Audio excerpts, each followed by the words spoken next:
기후변화로부터 나도 지키고 가족도 지키는 부자 아빠 살아남는 아빠.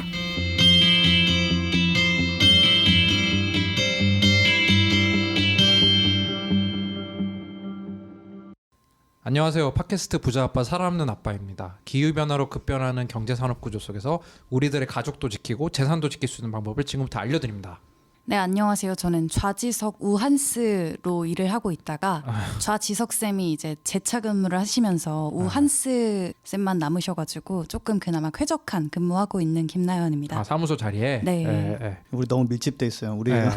여전히 저는 차택 중인 김지석입니다. 네. 전문가 의견을 최대한 충실히 따르는 게 좋은 거라서 하고 있고요. 이런 차택을 열심히 하면서 생각하는 게 기후변화도 좀 이랬으면 전문가 의견을 의견을 좀 따랐으면 참 아쉬운 하루하루가 가고 있습니다. 지금 전 세계가 코로나19 때문에 좀 어려움에 빠져 있어가지고 이럴 때는 요즘 정부가 정말, 하는 네. 얘기를 귀 기울여서 듣고 가지 말라면 좀 가지 말고 그런 거 좀 협조를 해서 좀 위기를 넘겼으면 좋겠습니다. 그렇죠. 왜냐하면 나뿐만 아니라 우리 네. 모두가 연관이 돼 있는 거니까. 근데 이런 면도 있어요. 정부의 지침을 잘 따르는 게 좋은 나라도 있고 네. 맞아. 정부의 초기 지침이 굉장히 엉망이네요. 느슨해서 엉망되는 맞아요. 나라도 있고 네. 그래서 지금 유럽에서 지금 이탈리아가 지금 굉장히 힘들어지고 거의 있죠. 30분에 한 명 단위로 명 사망자가 네. 나온다고 하더라고요. 시신을 안 채고 접서가지고 성당에 일단 갖다 놓고 막 네. 이런 식으로.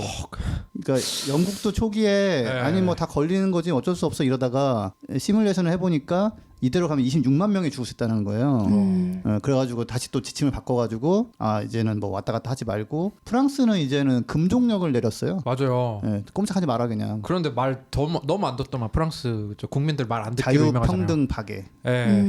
왕은 프랑스 혁명 때 이미 죽었다 이러면서 말 안 듣잖아요. 그래서 막 그 대통령 미치려고 그러던데. 네, 아무튼 잘 했으면 좋겠고요. 저도 이제 경제 위기에 대한 좀 두려움이 생기더라고요. 아무래도 네. 지표가 너무 안 좋다 보니까 그런 와중에 또 개학 날짜가 미뤄져가지고 좀 여러모로 힘든 것 같은데 다들 힘내시기 바랍니다. 네, 저희 에피소드를 또 듣고 많은 댓글과 후원 다시 한번 감사드립니다. 또 한번 댓글 한번 소개를 한번 해볼까요?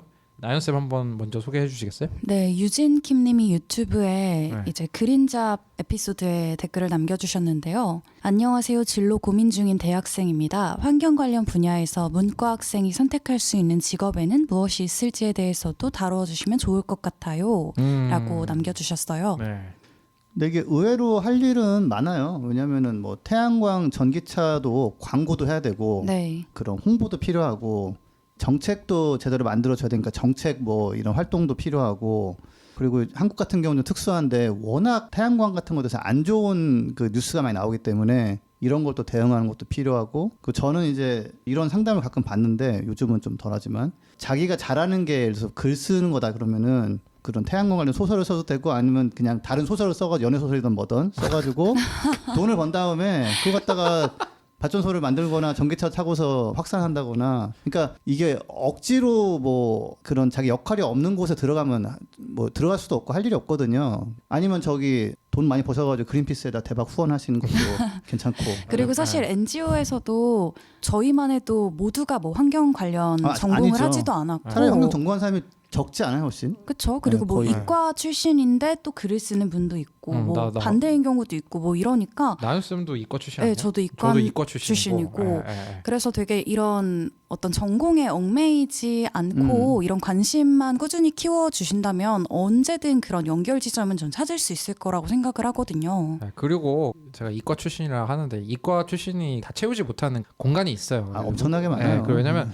예를 들면은 그 옛날에 그 얘기 하셨잖아요. 테슬라 중국 완전 자동화 됐습니까 안 됐습니까? 안 됐죠. 그 약간 그런 미묘한 게 있거든요. 아직 기술이 다 채울 수 없는 부분이 많고 네. 이게 뭐 요즘 뭐 AI가 소설도 쓰고 한다고 하지만 일반인들의 또 이 뇌랑 이런 감성은 아직 AI가 따라잡기가 쉽지 않기 때문에 그러니까 이제 너무 그런 거 요즘 문송합니다 막 이런 게 몇 년 전부터 막 있잖아요. 문과생에 대한 막 차별 그런 고민하지 마시고 여러 가지로 잘하는 분야 좋아하는 분야를 찾으시면 좋을 것 같습니다.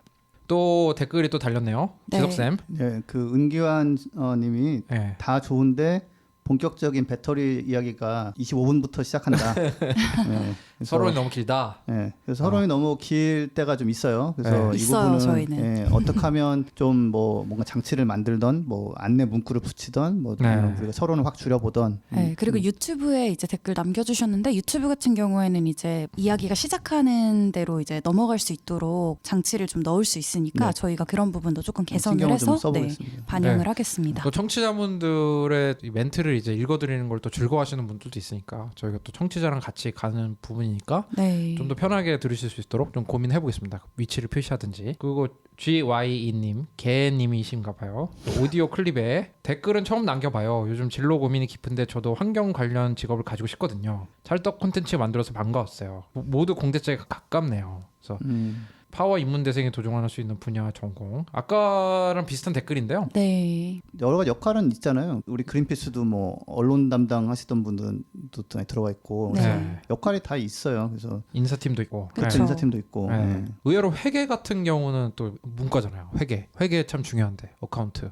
그렇죠. 네, 그렇죠. 그래서 좀 고민을 많이 해보시고 이런 국제기구 이런 설명 같은 것도 가보면 되게 고민을 하는 게 이제 바로 대학 끝나자마자 이런 데서 일하시는 것보다는 이제 일반 대기업이나 이런 데서 기업에서 경험을 쌓고 그 다음에 이제 본인이 좀 더 하고 싶은 거를 해보시는 게 좋을 것 같아요. 알겠습니다. 드림 오브 네이처님이 오랜만에 댓글 달아주셨네요. 요즘 글로벌 그린 뉴딜이라는 책을 읽고 있는데 다른 나라들의 탈화석 연료적인 변화에 뒤이어 한국은 부정적인 사례 대표격으로 묘사되어 있다고 전 세계에 출판되는 도서일 텐데 국민의 한 사람으로서 좀 부끄럽다라고 하시면서 1000캐시로 후원 해주셨는데 진짜요? 이게 한국이 그 책에 그렇게 묘사가 돼 있습니까? 글로벌 그린 뉴딜이라는 책에? 지석쌤 읽고 계시잖아요. 네.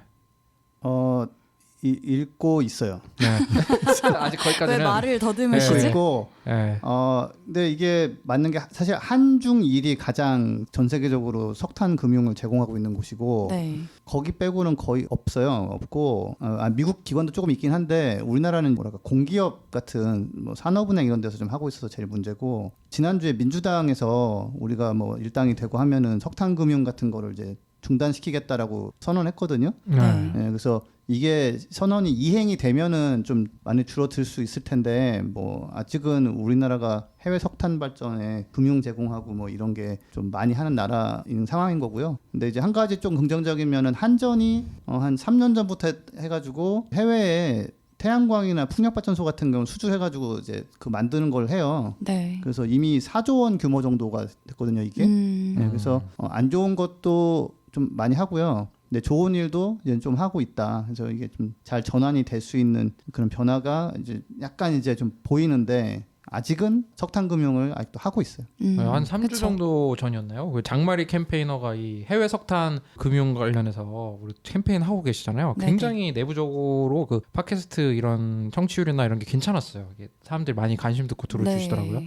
저희도 꾸준히 노력하고 있으니까 좀 더 지켜봐 주시면 좋으실 것 같고 그다음에 종이책 말고 이북을 통해서 이 책을 보시고 계신데 굉장히 괜찮다고 그래서 또 추천을 많이 해주셨습니다. 네. 또 어떤 댓글 있었나요? 네, 쇼미숍님이 팟빵에 댓글 남겨주셨는데요. 개인적으로 실천할 일은 첫 번째가 이제 대중교통 이용하기 혹은 전기차 타기, 두 번째가 비행기를 타지 않기 혹은 줄이기, 그리고 세 번째가 소고기를 줄이기 혹은 안 먹기, 그리고 네 번째가 일회용품을 안 쓰기 정도가 제일 중요할까요? 라고 질문을 남겨주셨고 지석쌤한테 또 태양광 발전 어떻게 하고 계신지 궁금하다고 질문해 주셨어요.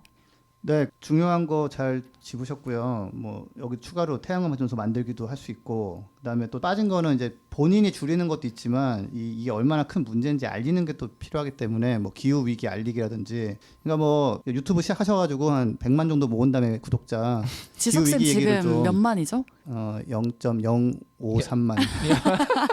많이 모으셨나요, 그래도? 그렇죠. 0.53. 네네. 그다음 전기차를 이제 타는 것도 좋지만 전기차를 아예 그냥 막 옆에 막 부추겨가지고 막 퍼뜨리기라든지 있고 요번에 또 총선 시즌이잖아요. 기후 변화 하겠다는 정치인들을 이제 지지해주고 네. 후원해주고 저희 후원금을 좀 보냈습니다. 좀 보냈어요. 네. 네. 자, 참 당선되면 좋겠고요. 네네. 그다음에 잘 안 하는 정치인이나 정당을 압박하기. 그러니까 나는 이 정당을 하고 싶은데 안 해. 그러니까 개인적으로 혹시나 뭐 기후 변화 관련돼서 뭐 잘하고 있는 정치인 또 후원하는 것도 중요할 것 같고. 네, 그럼요. 예. 그다음에 주변에다 뭐 알린다든지 뭐 그런 거고요. 그래서 이제 사실은 이제 저희가 그린 뉴딜 가끔 얘기하지만은 큰 스케일로 한방 뒤집기를 나서지 않으면은 이게 답이 없어요. 에이. 그래서 그거를 하는 동력을 만드는데 좀 노력하시는 것도 개개인이 줄이는 것보다 훨씬 더 또 중요합니다. 그렇죠. 일단 큰 곳에서의 변화도 필요하고 또 개인 단위의 또 작은 변화도 모이면 또 그게 되게 커지니까 네. 그 개인의 실천의 한 사례로 지석쌤이 얘기해 주신 것처럼 뭐 내가 지지하는 정당이나 뭐 후보가 기후변화 관련 공약을 내고 있으면 베스트지만 그렇지 않다면 또 그런 걸 낼 수 있도록 또 이야기를 할 수도 있고 다양한 부분에서 힘을 주실 수 있을 것 같네요. 네, 제가 미국에서 우리나라도 좀 그렇다는 것 같은데 환경하시는 분이 정치에 관심이 별로 없는 경우가 많대요.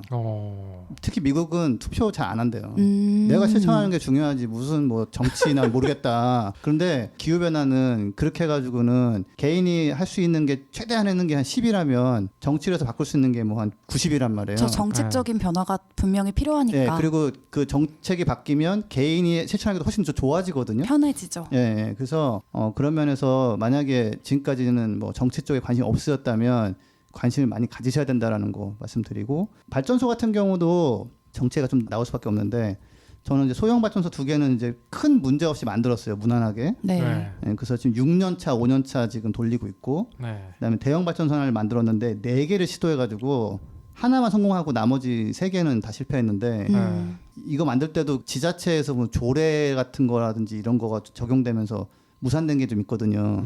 그래서 그 지금 만든 발전소 3개 가지고 작년에 제가 만든 전기량을 따져보니까 152만 2,241kWh가 되더라고요. 네, 그래서 이 정도면 약 420가구가 쓰는 전기고요. 네. 전기차 507대 정도를 충전할 수 있는 1년에 1년에 1년 동안 깨끗한 에너지를 계속 만들고 계신 거죠. 그렇죠? 많이 만들고 있습니다. 네. 네. 그래서 이것서 뭐 돈 뭐 들어오고 뭐 그걸로 빚 투자한 돈 받고 네, 쓰고 네, 거기까지. 네. 네. 그다음에 부귀 네. 영화 네, 알겠습니다. 알겠습니다. 오케이. 자. 네.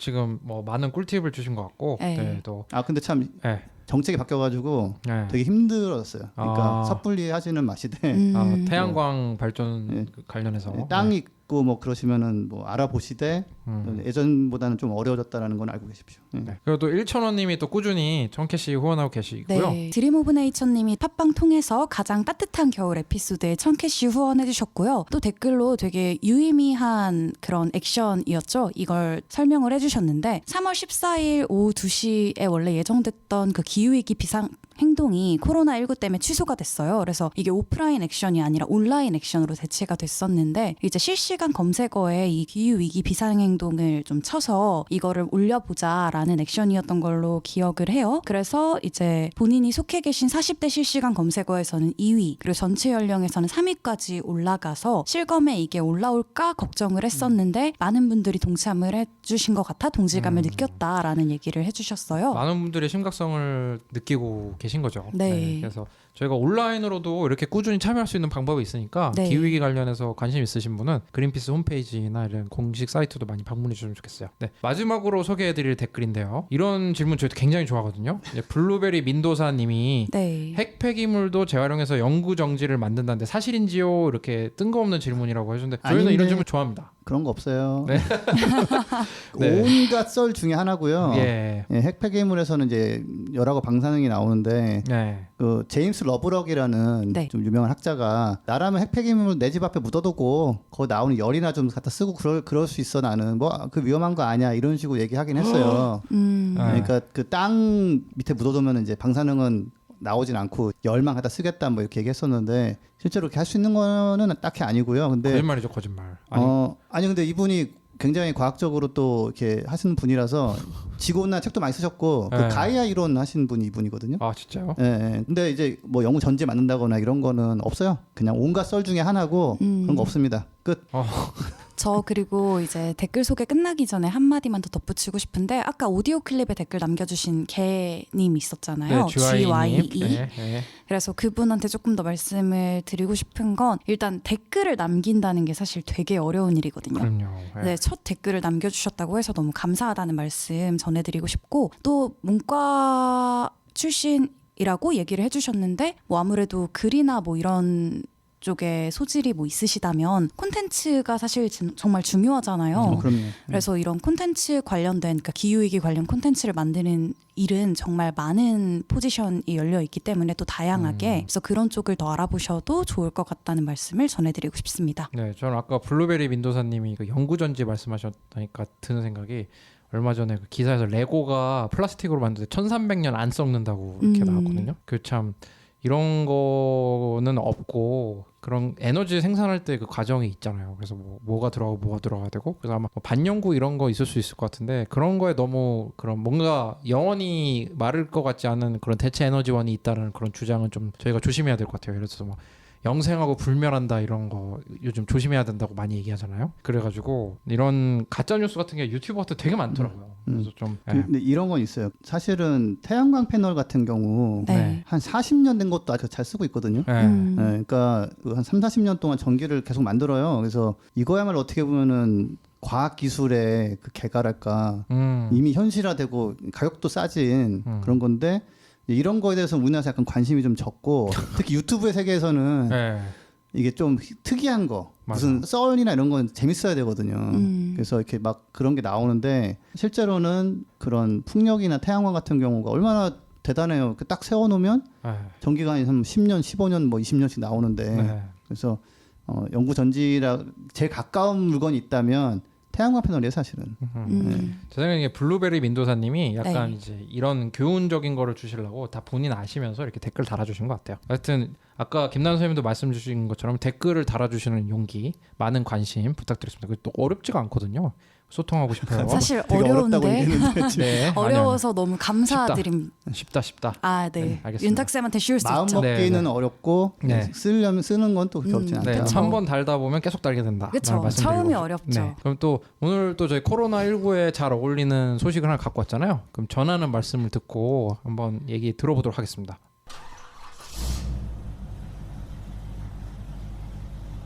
거리의 소리를 찾아서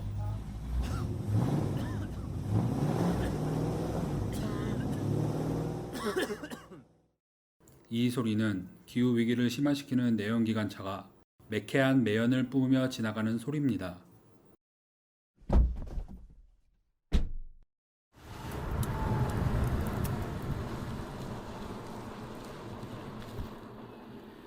이 소리는 지구를 지키고 내 지갑도 지키는 전기차에서 나는 소리입니다. 환경과 전기차에 대해 더 궁금하신 점은 그린피스 홈페이지에서 내연기관차 이제 그만 캠페인을 검색해 주세요.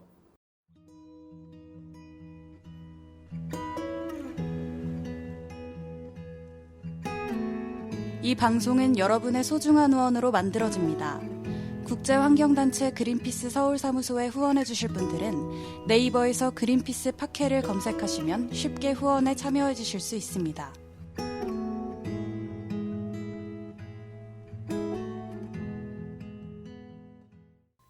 네, 지금 코로나19 때문에 지금 여러 업계가 좀 괴멸적인 피해를 받고 있죠. 네. 뭐 사람들이 뭐 지금 난리가 났잖아요. 막 그쵸, 뭐 주식 폭락하고 화장실- 진짜 네. 경제가 거의 뭐 마비됐죠. 화장실 휴지만 전 세계적으로 지금 불티나게 팔리고 있고, 그죠? 그 가짜 뉴스로. 아 그게 왜 그렇게 되는지 저 들어보셨어요? 네, 그뭐 펄프 어쩌고. 네, 그게 그 마스크 쓰는 거랑 똑같은 원료로 쓰기 때문에 중국에서 마스크 생산하냐고 다 써버리면 그 화장지를 공급이 안 될 거다. 네. 사실이 아니죠. 네. 사실이 아니죠. 네. 네. 그래가지고 지금 뭐 화장지 난리가 났잖아요. 화장지 때문에 뭐 저기 텅텅 미국에서는 비어있고. 총 꺼내고 막 난리 났잖아요. 아니 미국은 난 진짜 좀 그런 게 아니 이렇게 문제됐을 때 총하고 총알 사느냐고 막 줄 서서 총하고 사요. 그거 보셨어요? 제 친구가 지금 미국 살고 있는데 걔가 원래 5월에 한국을 들어오려고 했어요. 그래서 5월 비행기를 끊어놨다가 그러니까 5월 말에서 7월 초였거든요. 근데 이제 부대에서 아예 나가지 말라고 해가지고 그것도 취소하고 걔도 이제 휴지 사러 되게 차를 타고 멀리 나갔는데 유타 살거든요. 네. 근데 뭐 유타? 없어가지고 네. 이제 되게 힘들어하더라고요. 그 화장지 알겠습니다. 그 다른 방법 찾고 싶으신 분은 뭐 저한테 연락 주시면 알려드릴 수 있어요. 네. 저도 알려주세요. 궁금하네요. 네, 저희 뭐 옛날에 다 조상님들 쓰던 방법이 그렇죠. 있거든요. 그렇죠. 네. 조상님 쓰던 것도 있고 뭐 네. 아무튼 그 저희가 이런 괴멸적인 피해를 받고 있는 업계 중에 짚고 나가야 될 게 지금 주식이 그 외국인 투자자들이 싹 빠졌는데 지금 이 주식값이 내려가면은 반등할 거라는 기대에 개인 투자자들이랑 그 기관들이 무지막지하게 투자를 하고 계시대요. 사실 증시를 이분들이 맡고 있다고 봐도 과언이 아닐 텐데 얼마 전 지인이 그 모 항공사가 네. 이 전문 경영인 체제로 바뀌지 않겠냐 그러면은 주식이 뛸 것이다라고 하면서 주식을 지금 막 살라고 알아보는 거예요. 그래가지고 아 이거에 대해서 좀 방송을 좀 해주는 것이 현명한 결정을 내리는데 도움이 되겠다 싶어가지고 오늘 항공사랑 이 관련 탄소 배출 관련된 것과 이제 향후 전망에 대해서 한번 가고 봤습니다. 저희 그린피스도 내부적으로 이제 탄소 배출량을 다 기록하고 있잖아요, 그죠? 네. 저희도 아무래도 글로벌 단체다 보니까 탄소 배출량을 정하고 매년 줄이기 위해서 노력을 하고 있지만 이제 그린피스라는 글로벌 안에 같은 어젠다를 얘기하기 위해서 피치 못하게 만날 때가 있긴 있거든요. 근데 아주 먼 거리 같은 경우는 기차를 타고 움직이고 그래서 제가 옛날에 소개해드린 기사 중에 그런 거 있었잖아요. 탄소 배출하지 않은 자는 돌을 던져라라고 이제 성경에 이제 죄짓지 않은 자 저 여성에게 뭐 돌 던져라 그런 거 있잖아요. 그런 것처럼 모든 인간의 활동에는 탄소 배출이 동반이 되잖아요. 네. 그래서 우리도 이제 또 탄소 배출하고 있는데 그린피스 같은 경우는 이제 환경단체다 보니까 출장이나 이런 탄소 얼만큼 쓰는지를 적어내게 돼 있고 그다음에 매년 감축을 하고 있죠, 그죠? 그렇죠. 지금 보니까 이제 그 동아시아 사무소 전체 관련 통계가 나와 있는데 네. 한 2017년 대비해서 2019년에 한 22% 정도 줄었어요. 네. 네. 예, 그러니까 있지만 줄이고 있고 사실 아까 말씀하신 대로 다들 배출을 해요. 그렇죠. 예, 그쵸. 그 기후 변화 문제 해결하려고 작년에 마드리드에 모였잖아요. 네. 네. 다 비행기 타고 날아갔단 말이죠. 네. 대부분. COP. 예, 예. 그래서 너도 했잖아, 너도 했잖아 이렇게 손가락질 하려면은 모두가 모든 손가락질 할 수 있고, 네. 근데 별로 그건 도움이 안 되기 때문에 뭐 이렇게 하나하나 이제 짚어 보면서 노력하는 거 서로 공유하고 뭐 이렇게 해야 될 수밖에 없는데, 근데 한 가지 조금 이제 안타까우면서도 우리가 항공 쪽을 좀 자꾸 보고 싶은 이유가 네. 오늘 다뤄보신 이유가 온실가스 많이 줄였는데. 배출량의 75% 정도가 비행기 사용이에요. 우리 같은 조직은. 네. 그렇죠. 네, 그러니까 사무실에서 쓰는 전기나 이런 거에 비해서 비행기 탄 경우가 워낙 많이 나와요. 이게. 그러니까 비행기를 조금만 탔다 하면 탄소 배출이 어마어마하게 되는 거죠. 어마어마하죠. 그래서 진짜. 참 이런 게 비행 산업 같은 게 이게 탄소 배출의 저 책임을 벗어날 수가 없는데 중요한 거는 진짜 정말 많은 회사들이 이 탄소 배출을 측정할 수 있는 그런 회계 시스템 같은 거를 많이 이제 충분히 있거든요. 그래가지고 좀 우리 회사는 이 탄소 배출을 매년 이만큼씩 줄이고 있다. 이런 게 굉장히 칭찬받는. 저도 굉장히 독특하다고 생각하거든요. 뭐 김난 선생님이나 김재선 선생님 다른 조직에 몸담고 계실 때 탄소 배출량 적어서 내신 적 있습니까? 없어요. 저는 여기 와서 처음 처음이죠. 봤는데 예. 네. 뭐 예를 들어서 저희는 뭐 어디를 미팅을 하러 외부를 나간다고 하면 당연히 대중교통을 타야 되고 혹시 정말 불가피하게 뭐 택시를 이용하는 일이 저는 뭐 지금까지는 없었지만 생기게 되면 그것 역시도 이제 킬로미터 수당으로 계산을 해가지고 이산화탄소를 적어내야 되고 그렇죠. 예. 대중교통별로. 네, 저는 이런 경험은 처음 해보고 있어요. 이런 노력이 좀 필요할 것 같아요. 네. 그래야지 이제 감축 뭐 얼마나 내뿜는지를 모르는데 어떻게 감축을 하겠어요? 그쵸. 그만큼 항공산업이 배출량이 어마어마한데 뭐 얼마나 항공산업이 이 이산화탄소 배출을 많이 하게 되는 거죠? 네, 그게 그 유엔에서 2018년도 자료를 분석해 본 결과 항공산업이 배출하는 온실가스가 9억 톤. 예, 이고 근데 이제 전 세계 총 온실가스 배출량이 420억 톤이거든요. 네. 예, 그래서 그걸로 하면 한 2.2% 정도 되고 네. 이산화탄소 배출이 이제 가장 이제 좀 중요한 부분인데 그것만 따지면 2.5% 정도. 그러니까 이제 교통수단 중에 유독 이제 문제가 되는 부분이죠. 양으로 따지면은 근데 자동차 같은 게 더 많긴 해요. 네. 근데 이제 이용하는 사람 수에 비해서는 굉장히 많은 거죠. 그리고 이게 또 앞으로 많이 늘어날 것으로 예상이 된다면서요. 네, 지금 같은 추세로 늘어나면은 2050년도에는 지금보다 한 3배 정도 늘어날 거라고 보고 증가율이 있고요. 이제 연간 5% 수준인 거죠. 네, 그 정도. 그다음에 이거는 유엔에서 했던 통계와 전망이고 네. 그 ICCT라는 그 데이터 기반하는 환경 NGO가 있는데 국제청정교통위원회. 네. 그래서 거기 같은 경우는 유엔의 예측보다 한 50% 더 빨리 증가될 것 같다. 지금 유엔이 약간 좀 잘못 계산한 것 같다라고 얘기를 했었어요. 근데 ICCT의 전망에 따르면은 2050년도까지 이대로 쭉 가면 비행기 사용하는 게 탄소 예산이라고, 그러니까 우리가 1.5도를 유지하면서 배출할 수 있는 양 거기에 4분의 1을 차지할 거라고 지금 보고 있습니다. 네.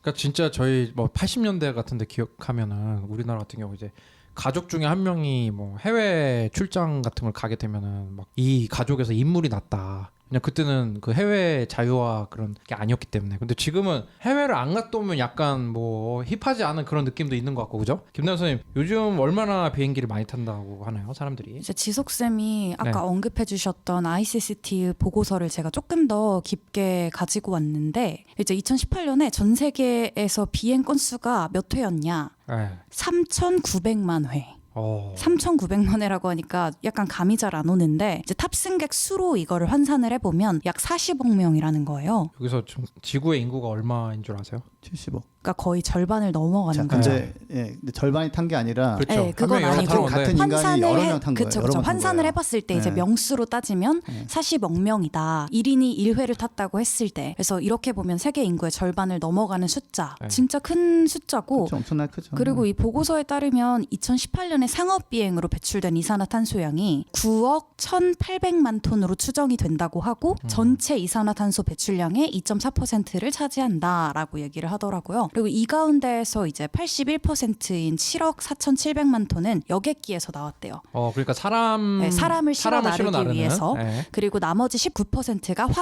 화물을 운송하기 위해서 나왔다는 거고. 화물만 운송하는 또 비행기들이 있으니까요. 그죠? 네. 근데 이제 사람을 운송하는 게 뭐 거의 5분의 4를 차지했다는 거죠. 네. 그리고 여객기의 이산화탄소 배출의 40%가 국내선, 그리고 60%가 국제선이 차지했다고 해요. 이 나라가 안 떠오를 수 없네요. 그래서 어느 나라가 주로 많이 배출하나요? 1위부터 5위까지만 좀 가지고 왔는데 네. 일단 먼저 말씀드리면 우리나라는 10위 안에는 없었어요. 아, 2018년 그래요? 데이터에는. 네. 그래서 1위는 미국, 2위가 중국, 3위가 영국, 4위가 일본, 5위가 독일 순서였다고 하네요. 일본? 일본은 왜 이렇게 비행기 많이 타는 거야? 그러게요. 아무래도 소득이나 이런 것 때문에 그런가? 제 생각에는, 그러니까 제 네. 추측이지만 뭐 일본도 이제 다 섬나라니까 좀 어디를 왔다 갔다 하는 게 다 좀 이어져 많지 있잖아요. 않았을까? 전 세계 어차피 해외 많이 네, 경제 나가려면. 규모가 3위고 그러니까. 인구도 우리나라보다는 뭐 거의 2배 정도 많고 네. 그러니까 뭐 기업 사람도 왔다 갔다 한다거나 뭐 이게 돌아다니던 그게 있죠. 동남아 같은 데 많이 가고 뭐 아마 그런 걸로 알고 있어요. 미국은 그 진짜 대중교통이 최악이잖아요. 그래서 그린 뉴딜이 대부분 보면은 인프라가 이제 막 그 도시별로 뭐 철도 만든다 이런 건데 깜짝 놀랐어요. 도시가 이게 없다는 거잖아요. 그죠? 그쵸. 그러니까 거기는 막 비행기를 타는 게 너무 많은 것 같고 중국도 땅덩이가 크다 보니까 그럴 것 같고. 영화만 보더라도 뭐 미국은 네. 출장 가면 당연히 비행기. 그렇죠. 그런 거 많잖아요. 나홀로 집에 이런 거 보면은 온 가족이 뭐 프랑스로 맞아. 가고 네네. 다시 오고 뭐 그다음에 뭐 옛날 로맨틱 코미디 이런 거 영화 보면 꼭 비행기에서 만나고 뭐 맞아요. 그래서 저도 항상 비행기 탈 때 혹시 좋은 인연 만날 수 있지 않을까 했는데 뭐 없더라고요. 그런 거. 맞아. 비행기에서 가끔 옛날에 이제 옆 사람 만나면은 얘기하고 했는데 절대 그 인연이 이어지지 않습니다. 저는 옆에서 말을 안 거는 게 좋을 것 같은데. 근데 외국 친구들은 잘 걸더라고요. 이게 보면서 나 이거 좀 왜 걸지 이러면서 막. 그래서 근데 지금 항공 산업이 사실은 우리나라 같은 경우도 소득이 많이 늘면서 그쵸. 또 예능 같은 거 봐도 안 나가는 예능이 없잖아요. 해외에. 지금 요즘 해외에서 찍던 예능 난리 났잖아요. 하이라이트 틀어주고 막 그러잖아요. 그런데 이 코로나19 때문에 지금 거의 괴멸 위기가 왔죠. 항공사가. 안 가죠. 네. 또 지금 얼마 전에 그 컨설팅 업체가 보고서를 냈는데 세계 항공사 대부분이 이제 2달 내 파산할 수 있다고. 근데 물론 이게 항공사가 컨설팅 의뢰할 수 있어요. 왜냐면 코로나19 때문에 생긴 손해를 정부 보조금으로 해달라라는 어필을 하려고 만들 걸 수도 있지만 실제 가능한 얘기거든요. 왜냐면은 항공사 같은 경우 부채가 어마어마한 게 그 비행기를 부채로 많이 사잖아요. 그리고 항공산업 자체가 비즈니스가 되게 심플해요. 얼마어치의 물건을 날라서 얼마를 받고 기름값을 얼마 빼면 남는 돈 이런 비즈니스거든요. 그래가지고 아까 그 김남 선생님이 적절한 통계 갖고 오셨지만 여객이 80%인데 지금 네. 뭐 국경 폐쇄하는 나라도 있죠, 그죠? 유럽에. 네. 그러면은 이거 지금 엄청 괴멸적인 피해가 올 것 같은데 이런 피해가 오는 가운데 제가 재밌는 발표라고 하니까 사람들이 동공이 막 흔들리는 게 이게 재밌진 않는 것 같기도 하고. 근데 어떤 내용이냐면 유엔 산하 국제기구죠. 이제 국제 민간 항공기구라고 ICAO, 뭐 이카오라고 하는 사람들도 있고 한데 여기서 2016년에 항공산업도 탄소 배출을 줄이자라고 합의를 하고 또 규제를 하기로 했어요. 근데 네. 그게 2016년부터 2020년까지 이제 배출되는 탄소량을 지표 삼아서 2021년부터 배출량을 줄이는데 네. 2020년 수준으로 줄이는 거를 얘기를 했거든요. 근데 지금 비행기가 2012년 코로나 때문에 안 뜨잖아요. 거의 뭐. 그럼 배출량이 확 줄 텐데 그 양만큼 항공산업이 계속 유지를 해야 된다는 거예요. 항공사가 좋아하지 않겠죠? 그렇죠. 그렇게 항공사는 싫어하겠죠. 이거는 이미 합의랄까 그거는 이미 깨진 거라고 보는 게 맞을 거예요. 왜냐하면 그 원래 일본이 온실가스를 많이 줄여야 되는데 네. 2011년도에 후쿠시마 사고 났잖아요. 네. 그때부터는 아무도 일본한테 한동안 야 니들 줄여야 되는데 뭐 안 줄이고 있어 이런 얘기를 못 하는 거예요. 그 발전소가 50개가 문 닫아 버리니까. 그래서 아카이오에서 합의된 내용은 사실 이미 약간 물 건너 갔다라고 보는 게 맞는 게 2020년도 기준으로 참을 수가 없어요 도저히 이 상태에서. 그래서 이게 지금 저희가 이슈가 된 게 우리나라 언론에서는 소개가 안 됐지만 해외 언론에서 소개된 게 지금 코로나로 이렇게 지금 항공 물량이 확 줄어드는 상황에서 어쨌든 이 국제 이 민간 항공기구에서 바로 발표를 한 거거든요. 근데 이 국제 기구가 UN 기구가 약간 허울 뿐인 가능성이 많아요. 왜냐면 나라도 너무 많고 합의도 안 되고 막 그런데 여기 이제 이런 교통과 관련된 국제 기구들은 좀 행정력을 갖고 있거든요. 왜냐면은 이게 이 국제 기구가 이런 게 생긴 이유가 이게 1940몇 년에 생겼는데 비행기가 국경을 막 넘어 다니는데 이 코드나 이런 거를 통일 안 하면 사고가 발생하고 문제가 생기잖아요. 그래서 행정력이 있다고 하거든요. 그래서 지금 이런 코로나 시국에 이런 국제 기구가 발표를 한 것은 뭔가 어떤 행정 조치가 있을 수도 있을 수가 있다. 있다라는 건가요? 그리고 이거에 대한 뭔가 근거가 있을 수 있다. 왜냐면은 이제 배출을 마음 놓고 하지는 못할 것이다. 그러다 보면은 항공사가 배출을 하더라도 이런 배출량 관련한 규제를 받게 되면은 제가 봤을 때는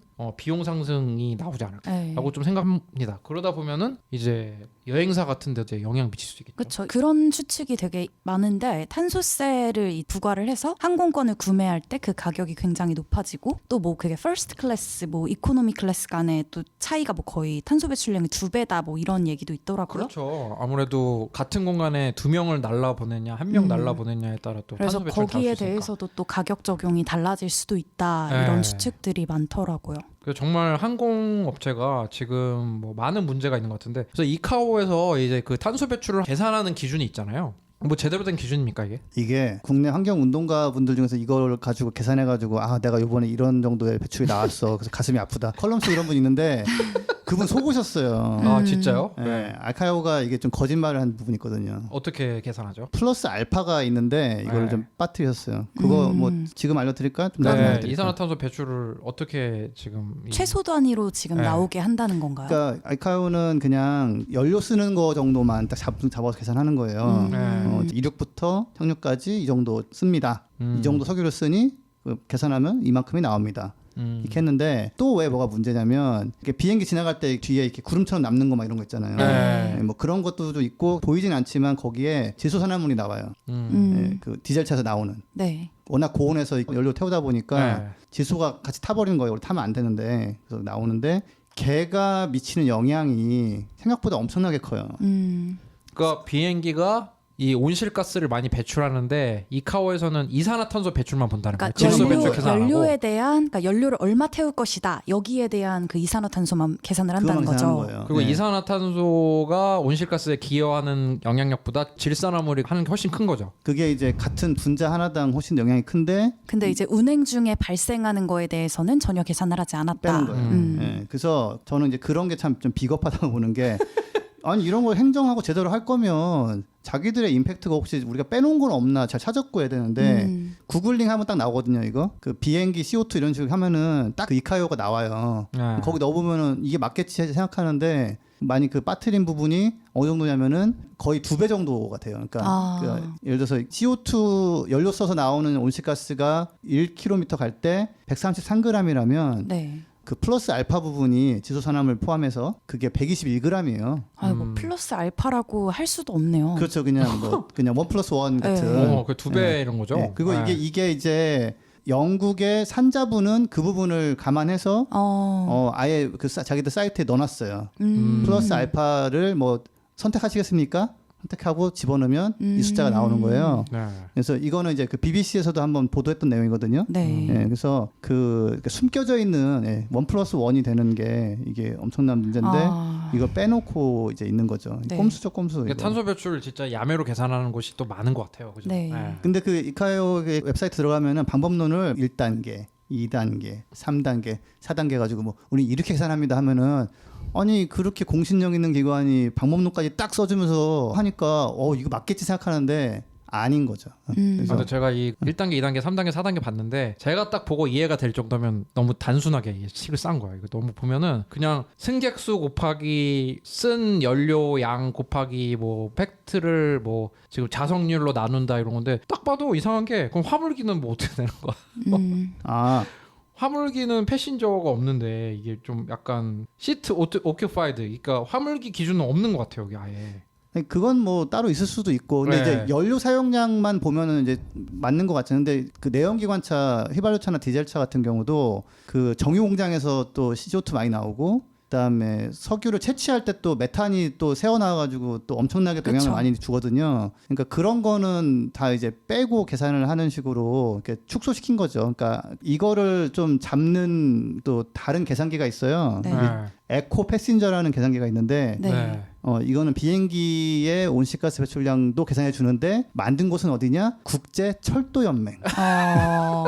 왜 그러지? 근데 철도 신기하다. 연맹만 만들었느냐? 그 유럽 환경국하고 같이 해서 EU 환경국하고. 아 왜 이게 국제철도연맹이 만든 이 의도는 알겠다. 그렇죠. 철도가 네. 탄소 배출이 당연히 덜하니까. 네, 우리가 더 좋아요. 근데 만약에 철도 연맹만 만들었고 이카요가 만들었고 하면 둘이 약간 개싸움 같은 건데 이거는 유럽 환경국이 이제 같이 만든 거예요. 들어옴으로써 네, 검증을 받아가지고. 네, 그래서 이게 더 정확한 거죠. 근데 검색하면 이거는 잘 안 나와요. 에코 패신저. 그 이카요 거 딱 위에 나와요. 네, 이제 광고비 좀 올렸겠죠. 네, 그래가지고 나온 거 보면은 이제 비교를 하자면은 그 비행기 탈 때 1km당 뭐 국내선 같은 경우는 한 250g, 네. 그다음에 국제선 같은 경우는 또 여기서는 이제 거의 한 200g. 근데 기차 같은 경우는 이제 한 41g, 뭐 그다음에 유로스타라는 그 좀 그 고속 열차 있거든요. 네.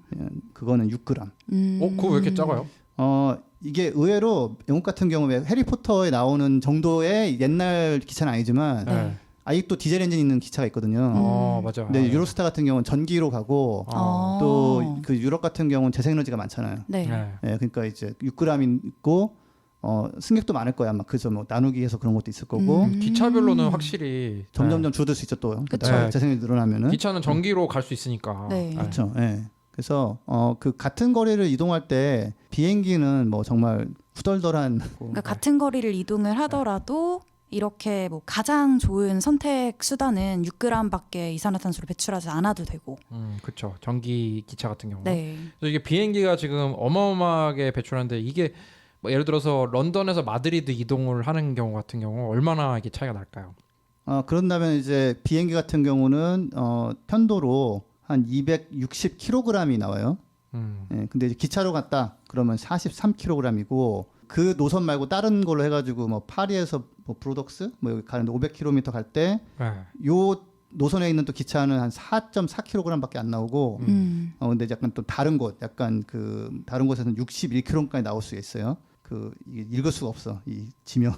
그러네요. 예, 그래서 근데 이제 보르도 뭐랑 비교를 해도 비행기는 압도적인 온실가스 배출량을 보이는 거죠. 보르도 그 보르도요? 와인 유명한. 네. 그렇네요. 근데 지금 비행기 같은 게 또 문제가 되는 게 이제 그 기후 변화가 심각해지면은 취약계층이 피해를 더 보잖아요. 네. 특히 저소득계층. 근데 이제 우리 한때 유튜브에도 좀 유명한 그런 한때 콘텐츠 있었잖아요. 뭐 어디서 어디까지 1등석 타봤더니 뭐 어쩌고 하면서. 예. 비행기 같은 경우 이제 특히나 이렇게 사용하는 계층이 좀 정해져 있죠, 그죠? 네, 아무래도 돈이 좀 많은 계층이 그 쓰기도 하고 네. 거기 플러스 또 이제 꼭 필요한 용도냐. 이제 어떤 사람들은 이제 휴가 여행을 안 가면 못 산다라고 할 수 있지만 돈 없는 사람들이나 뭐 그런 사람들이 봤을 때는 개인 사치 같은 거잖아요. 그럴 수도 있죠. 네, 뭐. 그래서 더 안 좋게 보는 거예요. 돈 많은 사람들이 자기 즐거움을 위해서 많은 온실가스 배출한다. 이건 문제 있는 거 아니냐.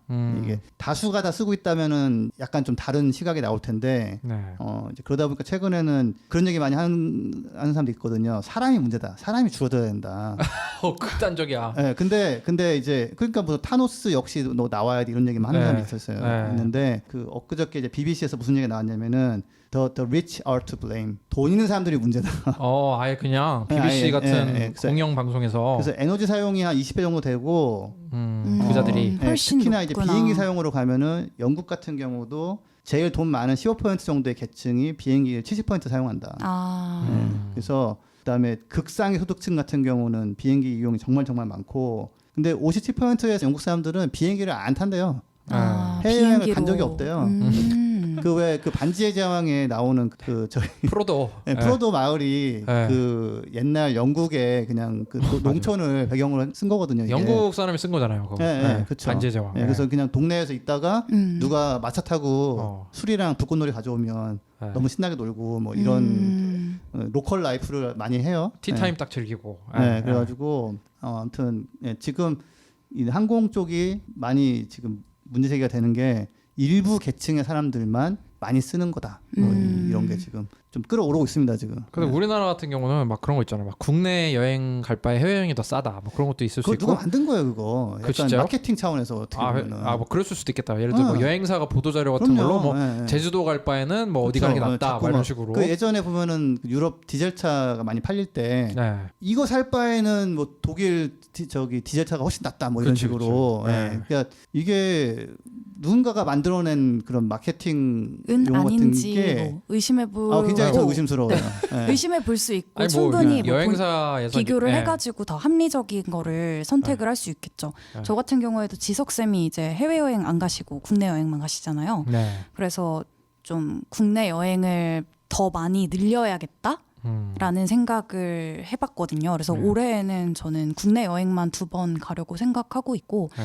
충분히 뭐 이런 이야기를 듣고 고민을 해보고 더 합리적인 선택을 할 수 있으면 좋을 것 같아요. 특히 우리나라 예능에서는 그 해외여행 안 가면 프로가 안 만들어지는 그런 거 되게 많아요. 맞아요. 사실 정말 그 예능별로 탄소 배출 한번 계산해서 이렇게 딱 냈으면 좋겠다는 생각도 해본 적도 있는데. 그 뒤에는 관광청이 있어요. 그렇죠. 각국에. 그쵸. 네, 맞아요. 예, 저도 대사관 일할 때 네. 관광청 사람이 같이 일한 적 있었거든요. 네. 자꾸 이제 유명한 사람 섭외하고 유명한 프로그램에 접촉해가지고 항공권 다 해줄 테니까 가서 찍으라고. 그럼 방송사는 사실은 새로운 거 많이 나오고 그다음에 제작비 대학 절감되고 절감하고. 근데 이제 그러면서 점점점 해외를 가야 되는구나. 해외 가보고 싶다 생각을 자꾸 들게 만드는 거죠. 어떻게 보면 거의 뭐 모든 드라마와 모든 예능 프로그램이 해외여행 홍보 수단처럼 된 면이 있어요. 맞아요. 네. 그런 이런 분위기 속에서 이제 코로나19가 와서 잠깐 잠잠해졌지만 네. 코로나19가 이제 또 종식이 되면은 또 이제 또 그런 쏟아져 나갈 텐데. 마케팅이나 또 어떻게 보면 아까 얘기하신 것처럼 실제로 그런 가짜 뉴스가 있을 수도 있잖아요. 네. 그래서 그런 것들이 쏟아져 나올 수도 있으니까 조금 더 주의를 하셨으면 좋겠네요. 네, 근데 기후 변화란 이런 거 인식 때문에 네. 이제 자체적으로 좀 비행기 여행을 줄이는 나라가 있다면서요? 네, 있어요. 그러니까 보고서를 봤을 때 점점 더 증가를 할 거고 뭐 이거는 거의 막을 수 없는 추세다라고 얘기를 하시는 분들도 있지만 이러한 추세 속에서도 비행기 여행을 줄이고 있는 국가가 있어서 꼭 소개를 하고 싶은데 스웨덴이에요. 그래서 스웨덴 같은 경우에는 2015년에 파리 기후 협약을 계기로 꼭 필요하지 않은 비행기 여행은 자제하자. 그래서 저희가 몇 번 언급했었죠. 플라이 쉐임이라고 해서 이제 네. 비행기 타는 게 부끄러운 그런 거. 네. 그래서 이런 개념이 등장을 해서 이를 또 시민들이 되게 실천을 하기 시작했대요. 그래서 실제로 15년이랑 19년이랑 이렇게 봤을 때 19년에는 비행기 탑승자 수가 18년 대비 4%나 감소를 했고 네. 기차로 대체할 수 있는 국내선의 경우에는 9%가 감소를 했대요. 국내선이. 네, 그리고 국제선은 2%가 감소를 해서 이걸 토털리 봤을 때는 4%가 감소를 했더라. 그리고 독일이랑 영국에서도 국내선을 없애자는 움직임이 또 시작이 비행기를요? 됐대요. 네. 왜냐하면 국내선 같은 경우에는 비행기를 굳이 타지 않아도 대체할 수 있는 교통수단이 있으니까. 그래서 독일이나 영국 같은 경우에는 실제로 뭐 미국은 아까 아니라고 했지만 기차나 이런 다른 것들이 좀 잘 갖춰져 있는 편인가 봐요. 그래서 이동을 몇 시간을 더 하더라도 탄소 배출을 좀 획기적으로 줄일 수 있기 때문에 이런 교통수단을 이용하자 이런 움직임이 또 시작되고 있다고 하네요. 독일 같은 경우는 기차가 약간 독점이었어요. 국내 이제 운송을. 그래가지고 독일의 그 데베라고 하나? 독일의 코레일 같은 게 엄청 욕을 먹었거든요. 가장 독일 같지 않은 곳이라고 하면서 시간도 연착도 엄청 심하고 막 그래가지고 그랬는데 몇 년 전에 버스 산업을 드디어 이제 승인해줘가지고 버스가 이제 많이 다녀요. 그래서 버스가 이제 도시별로 많이 다니는데 아마 그런 것도 어쨌든 보면은 비행기 수요를 좀 대체할 수 있지 않을까? 버스 같은 네. 경우도 전기버스 같은 것도 가능하니까. 실제로 네. 이제 그린피스 같은 경우도 정말 불가피한 경우에는 이제 만나서 좀 미팅을 하지만 네. 아닌 건 뭐 화상회의로 대체를 한다거나 하는 네. 방식으로 진행을 하고 있잖아요. 그렇죠. 작년에 이제 저도 러시아로 스케줄을 한번 갔었는데 네.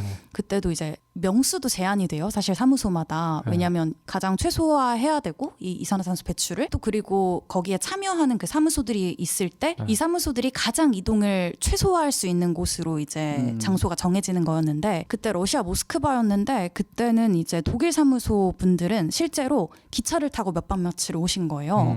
러시아 원정 오셨네. 네, 그런 식으로 이제 육로 이동이 가능할 때는 무조건 육로 이동을 하는 그런 식으로 또 노력을 하시더라고요. 네, 그래서 오늘 이런 항공업계 얘기를 해봤는데 항공업계가 이렇게 미래가 밝지가 않죠. 코로나19만 그래도 봐도 그렇고 탄소 배출도 그렇고 여러모로. 그러니까 이게 이런 게 있어요. 그러니까 예. 어떤 업종은 그 업종의 미래가 밝으면 우리 전체의 미래가 어두운. 그러니까 석유 산업이 미래가 밝다 그러면은 우리 망했다는 얘기예요. 그렇죠. 네, 그래서 그런 얘기 하시는 분도 있어요. 전기 비행기 하면 되는 거 아니냐. 예. 그럼 저는 이제 그럼 전기 비행기가 나오걸랑 다니시라고. 이게 전기차도 만만치 않은데 그 배터리 무게나 이런 것 때문에 전기 비행기는 지금 안 돼요. 아직은. 쉽지가 않을 것 같아요. 아마 저희가 직전에 한번 얘기를 한 적이 있는데 그 경비행기가 전기 비행기로 뭐 시운전을 했다 이런 그 뉴스를 본 정도는 적은 되고 있어요. 네, 있어요. 되고 근데 있는데, 예. 크기가 커지면 확실히 더 기술력이 어렵게 들어가야겠죠. 지금은 현재 없어요. 지금 네. 할 수 있는 기술이 안 되기 때문에 항공산업은 지금 엄청나게 원조를 요구하고 있고 그렇죠. 지금 코로나19로 지금 보는 손해를 이제 메꿔야 그 되니까. 보조금으로 메꿔달라고 조금씩 얘기가 나오고 있죠. 네. 근데 그거를 이제 모아줘서 살려야 되느냐에 대해서 그렇죠. 네. 거기에 대해서는 또 많은 이거는 의견이 예, 있죠. 과연 이게 공익적인 거냐 고민을 좀 진짜 좀 심도 있게 해볼 필요가 있다. 그러니까 예. 우리 세금이 들어가서 이산화탄소 배출량을 더 늘리는 거잖아요. 그죠? 그렇죠. 그리고 지금 저가 항공 같은 것도 굉장히 많이 생겼는데 뭐 진짜 선택의 폭이 넓어진 거가 좋다고 생각하는 사람도 있겠지만 그만큼 탄소 배출 늘어난 거거든요. 그렇죠. 예.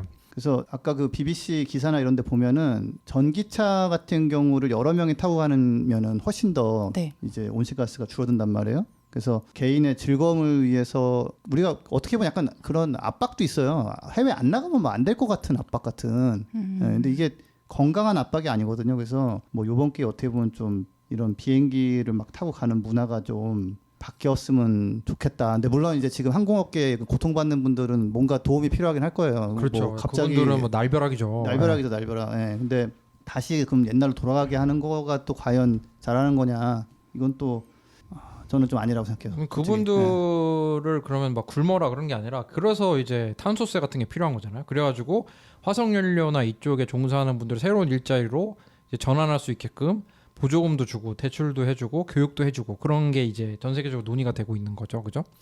오늘 지금 코비드19 중심 중에서 지금 항공사와 배출권 관련돼 가지고 좀 얘기를 해봤는데요. 저희 전하는 말씀 듣고 이제 마지막으로 마무리 지어보도록 하겠습니다.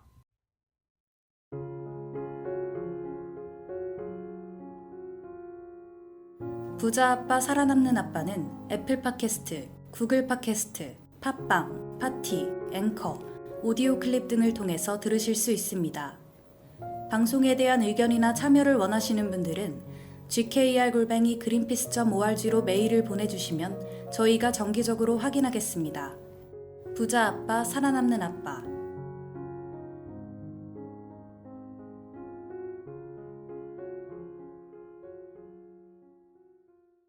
네, 오늘 코비드19가 창궐한 가운데 이 항공산업에 대한 미래에 대해서 한번 얘기를 해보셨는데 어떠셨나요? 저는 뭐 제가 주식을 할 돈이 없어서 지금 하지 못하고 있지만 네. 주식을 한다면 저는 개인적으로 약간 항공사에는 투자를 하지 않을 것 같아요. 윤탁쌤 지인이 고민을 하고 계시다고 해가지고. 아니, 지인이 너무 단순하게 고민하더라고. 그냥 전문 경영인 되면은 주식 오를 것 같아. 막 이렇게 생각하니까.